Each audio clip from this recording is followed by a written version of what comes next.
கோவை குண்டுவெடிப்பு குற்றவாளி அல்லுமா பாஷா கோவையிலே மரணம். 1998 பிப்ரவரி 14 அத்வானி அவர்கள் கோவை வரும்போது அவரை கொல்ல வேண்டும் என்பதற்காக 18 இடங்களிலே பொதுமக்கள் நடமாட்டம் அதிகமாக உள்ள மருத்துவமனை, ரயில் நிலையம், இப்படி 18 இடங்களில் குண்டு வைத்து 58 நபர்களை படுகொலை செய்தும் 200க்கும் மேற்பட்ட நபர்களை ஊனமடைய செய்தும் பல 100 கோடி சொத்துக்களை சேதப்படுத்திய அல்லுமா பாஷாவிற்கு நீதிமன்றம் ஆயுள் தண்டனை வழங்கியது. ஆயுள் தண்டனை பெற்ற அல்லுமா பாஷா கடந்த 25 ஆண்டுகளாக சிறையில் இருந்தவர். பெரோலிலே வெளிவந்தவர்.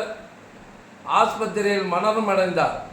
இந்த மரணமடைந்த நிகழ்ச்சியை தமிழகத்திலே இருக்கக்கூடிய அரசியல் கட்சிகள், நாம் தமிழர் கட்சியை சார்ந்த சீமான் அவர்கள் அங்கே இறப்பிற்கு அஞ்சலி செலுத்த சென்றவர் ஊடகம் வாயிலாக இந்த தேசத்திற்கு சுதந்திர போராட்டத்திற்கு போராடியவரை போன்று இந்த அல்லுமா பாஷாவிற்கு ஆதரவாக அவருடைய பேச்சு ஊடகங்களிலே இளைஞர்களுடைய மனதை பாதிக்கப்படைய செய்துள்ளது. அல்லுமா பாஷாவுடன் தொடர்ந்து தொலைபேசியிலே நான் தொடர்பு கொண்டு பேசினேன். அவருக்கு ஆதரவாக செயல்படுவேன்.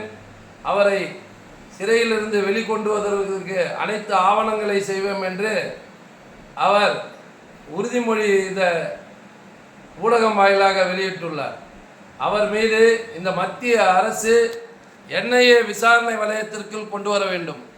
அதே போன்று விடுதலை சிறுத்தை கட்சியை சார்ந்த வன்னிய அரசு அவர்கள் அல்லுமா பாஷாவை சிறையிலிருந்து வந்தவுடனே உடனே சந்தித்துள்ளார். அவருக்கும் NIA விசாரணை வலயத்திற்கு கொண்டு வர வேண்டும்.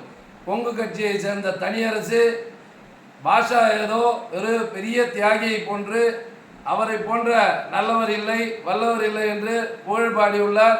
இந்த நபர்களை எல்லாம் மத்திய அரசு கூர்ந்து கவனித்து இந்த தேசத்திற்கு பாதுகாப்பு பிரச்சனை இவர்களால் ஏற்படும், இவர்களை கைது செய்ய வேண்டும். இவர் தேச பிரிவினைவாதத்தை உருவாக்குவது, இந்த தேசத்தினுடைய இறையாண்மைக்கு எதிராக பேசுவது, இது போன்ற செயலிலே ஈடுபட்டுள்ளனர். இவர்களுக்கு மீது NIA விசாரணை வலயத்திற்கு கொண்டு வந்து முழுமையான விசாரணை எடுத்து சட்ட நடவடிக்கை இவர்கள் மீது எடுக்க வேண்டும் என்று இந்து திராவிட மக்கள் கட்சி சார்பாக மத்திய அரசை வலியுறுத்துகிறோம்.